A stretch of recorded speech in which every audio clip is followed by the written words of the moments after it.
Single leg RDL. Right, so single leg RDL for me now, this is going to be something that is when we think about this, is we see a lot of people butchering this movement because they immediately move to an unsupported RDL. Personally, I'm a big fan of keeping someone, like if you've got a rack like this, or if you've got a wall structure, whatever, having something that they can balance themselves on first, that they're not going to necessarily rely on, but it doesn't mean their entire body's moving in space without some type of awareness around them. Now, when we're thinking about loading as well, something that you and I were talking about before is that loading same side or loading contralaterally. What's your take? Like I've always done it contralaterally, just because it creates more stability. It tends to keep them in a nice position. When you start loading it on the ipsilateral side, it tends to pull people the wrong direction and it becomes harder. So almost everything I'll do with a split squat, with a step up, with any type of single leg stuff, we'll load it contralateral hand, and then when that gets too heavy, now we'll split the dumbbell in half and we'll go both sides.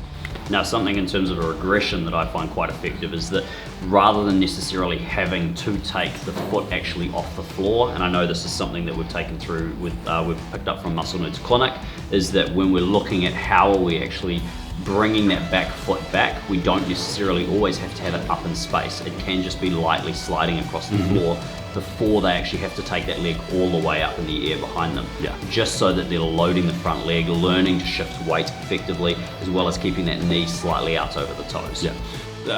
That, and also using a cable instead of a dumbbell or a kettlebell. In a lot of cases, if they're having stability issues in a split squat or a single leg RDL, then we use a low cable, and that tends to give them the leverage to be able to stay straight. And I think one last thing we didn't talk about is what the hips should be doing when we rotate into that position. We want to make sure that the hips are staying level with the ground and not twisting to one side or the other, and that's a hard one for a lot of people to manage. So doing a more stable with a leg on the ground, with a cable, maybe even with both, might be a benefit to them. And I think that's a range of motion issue as well, right? Is that we see a lot of people going beyond what they're actually capable of staying stable in.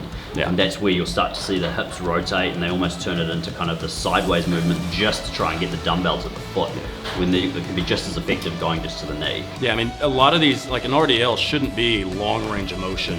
Like if you doing a long range of motion, you've probably got too much laxity in those muscles anyways, right? Or you work for Cirque du Soleil, or you're just doing it wrong, right? People tend to want to go as far as they think they're supposed to. In a lot of cases, that's counterproductive to what they actually need to be doing. So even if you can go into a partial single leg RDL and work that for a while and wait until you're strong enough and stable enough to get into the position, tends to be what people need to do. So we don't want to sacrifice range of motion for actually doing the exercise properly. Perfect. Single leg RDL. Single leg RDL.